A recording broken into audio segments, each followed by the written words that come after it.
Jeje maji dai wapo booting ako jiga pochen man ako nyigeche Agur Kot Malou aka pandi pola tek kena dora rajare oh chago ting chena oilit hey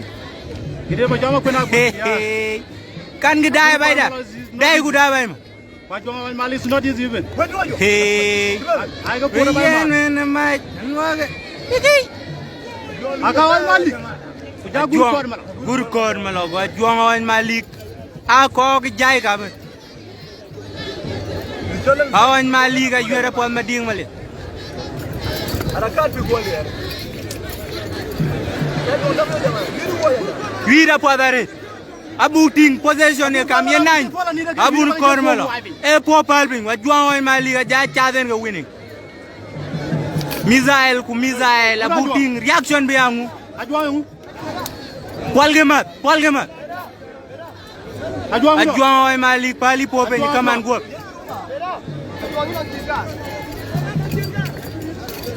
Achu good Well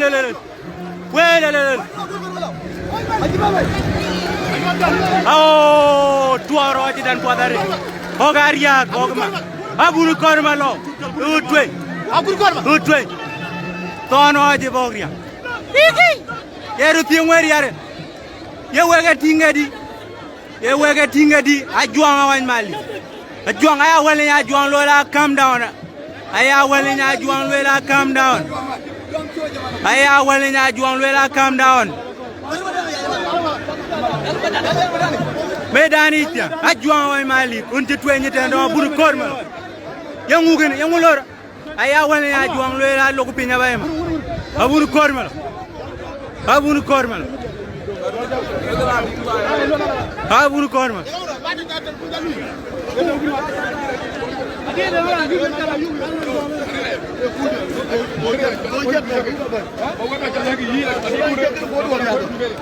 Agur Kot Malou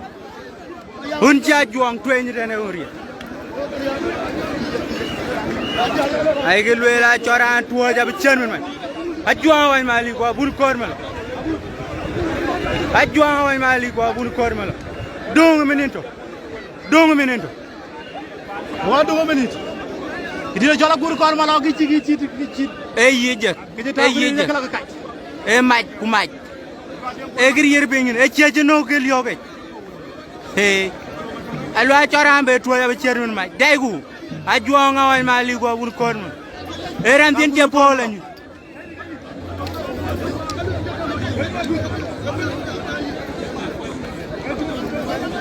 Ajuong Mali ga jale ga winning ribari nyaaroda Ajuong Mali aga dom ako Agur Kot Malou e isa siban be Agur Kot Malou acha polani e maji agina jola Agur Kot maji kudwaldu John Gerenga tim kudwaldu Agur Kot Malou era rajare kudwaldu loy gi chairman ku loy gi like